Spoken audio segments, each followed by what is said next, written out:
అందరికీ హాయ్ అండి. Welcome back to my channel quick recipes Telugu. ఇవాల్టి మన వీడియోలో సింపుల్గా ఏ మసాలాలు యూజ్ చేయకుండా 3 డిఫరెంట్ టైప్స్ ఆఫ్ ఆమ్లెట్స్ని నేను ఎలా వేస్తానో ఈ వీడియోలో చూపించబోతున్నాను.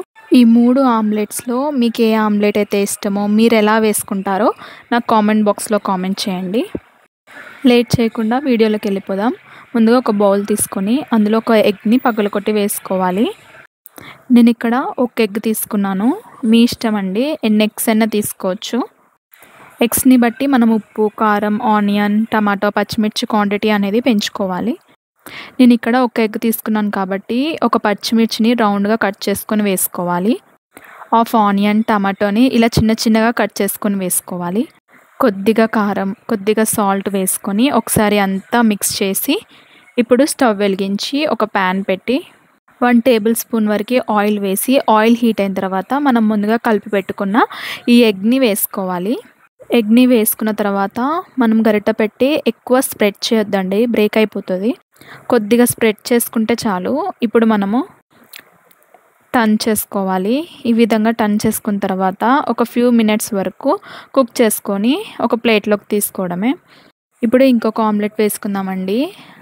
1 టేబుల్ స్పూన్ వరకు ఆయిల్ వేసి, ఆయిల్ హీట్ అయిన తర్వాత మనం సపరేట్గా ఒక బౌల్లో ఎగ్ని వేసుకోవాల్సిన అవసరం లేదు. మనం డైరెక్ట్గా పెనం మీద వేసేసుకుంటే సరిపోతుంది. ఇప్పుడు కొద్దిగా కారం, కొద్దిగా సాల్ట్ వేసుకుందాం. ఆల్రెడీ ఎగ్ సాల్టీగా ఉంటుంది కాబట్టి కొద్దిగా వేసుకుంటే సరిపోతుంది. ఇక్కడ నేను ప్రతి ఒక్క ఆమ్లెట్ మీడియం ఫ్లేమ్లోనే కుక్ చేసుకుంటున్నాను, లేదంటే ఆమ్లెట్ మాడిపోయి టేస్ట్ అంతా డిఫరెంట్ అయిపోతుంది.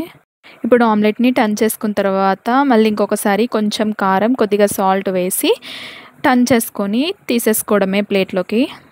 ఇప్పుడు ఇంకొక టైప్ ఆఫ్ ఆమ్లెట్ని చూపిస్తానండి. ఒక రోల్ తీసుకొని ఒక 6 మిరియాలు వేసుకొని కచ్చాపచ్చాగా దంచి పెట్టుకోవాలి. ఇప్పుడు ఒక బౌల్ తీసుకొని అందులో ఒక ఎగ్ని పగలకొట్టి వేసి, మనం ముందుగా దంచి పెట్టుకున్న మిరియాల పొడిని వేసి కొద్దిగా సాల్ట్ వేసుకొని మొత్తం ఒకసారి మిక్స్ చేసుకోవాలి.